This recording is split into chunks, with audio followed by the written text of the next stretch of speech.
Olá, pessoal! Sejam bem-vindos a mais uma aula do meu curso de especialização em alfabetização.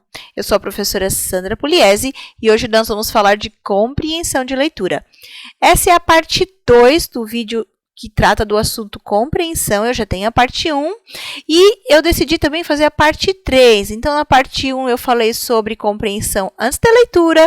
Hoje a gente vai falar sobre compreensão durante a leitura e também vamos falar no parte 3 sobre compreensão depois da leitura. E deixe seu comentário sobre o vídeo para participar do sorteio do e-book Conhecendo as Letras e os Sons. O sorteio vai ocorrer no dia 7 de março. Boa sorte! Então, como vocês viram no vídeo da compreensão, na parte 1, nós podemos usar uma série de estratégias para ativar a compreensão de texto da criança, mesmo antes dela começar a ler.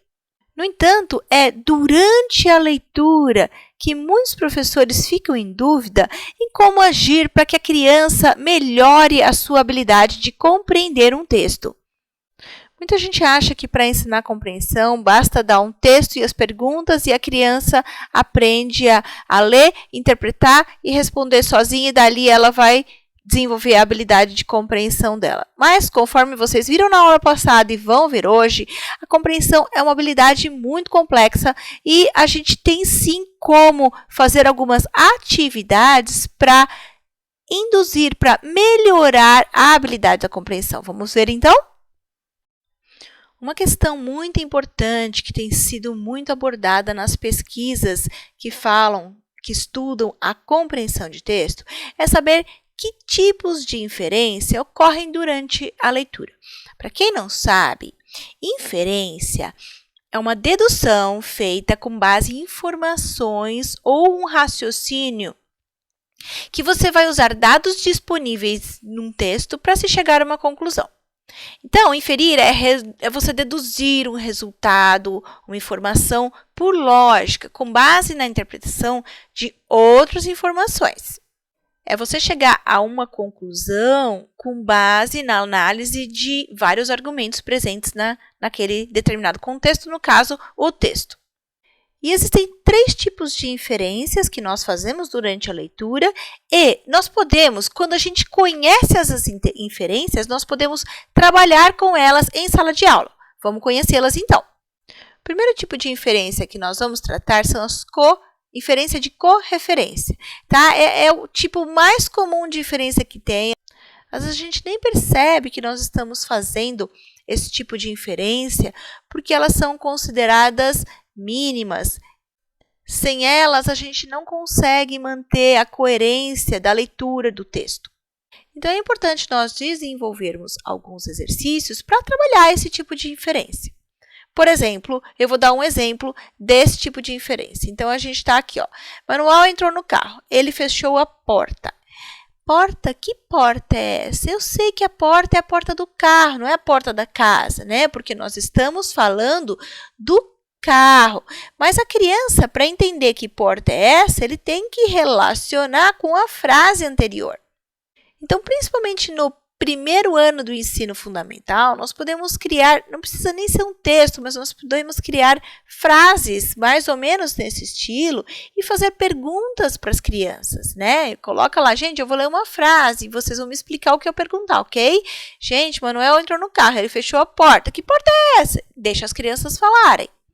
Nós todos fazemos esse tipo de inferência na oralidade, no entanto, é importante chamar a atenção das crianças para esse tipo de inferência no texto escrito quando elas estão começando a ler e escrever. Essas são inferências que nós fazemos na oralidade, as crianças estão acostumadas a ver e ouvir. No entanto, quando se trata do texto escrito, vale a pena você chamar a atenção para esse tipo de inferência.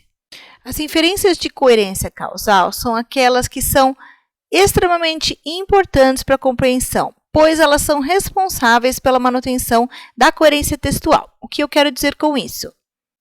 As informações não estão explícitas. As crianças precisam entender o que uma frase, uma palavra significa para poder entender a próxima. Se ela não conseguir entender a primeira, não souber o que significa a primeira, talvez ela não entenda a segunda. Então, por exemplo, quando eu falo assim, tudo que Gustavo falava, o louro repetia: aquele bicho era muito esperto.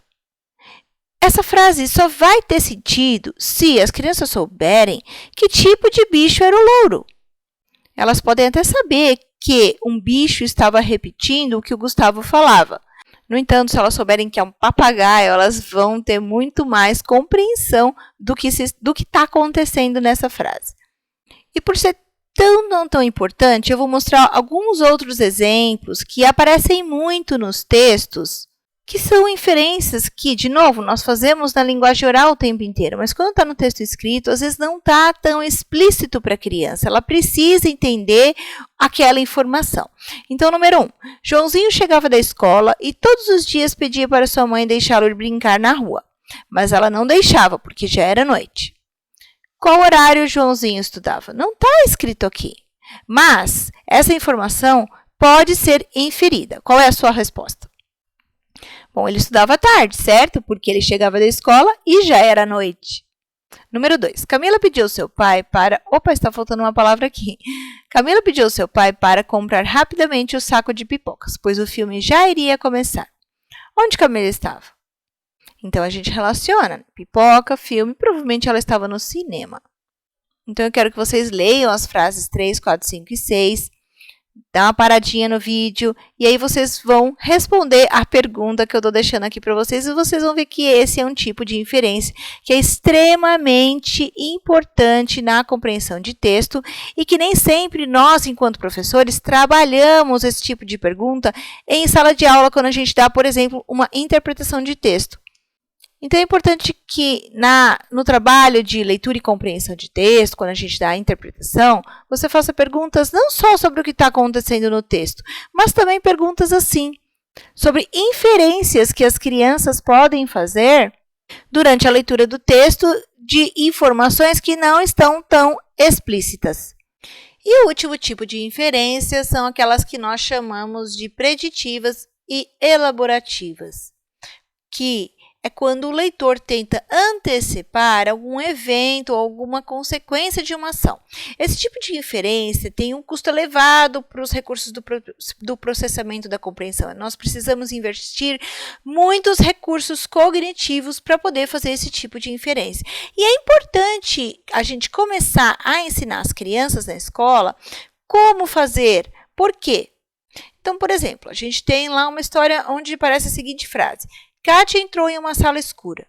Quais são as inferências que nós podemos fazer quando nós lemos essa frase? Nossa, ela entrou numa sala escura? Por que será? O que tinha lá dentro para ela entrar? Será que ela vai se machucar? Será que ela saia viva? Será que um fantasma vai chegar?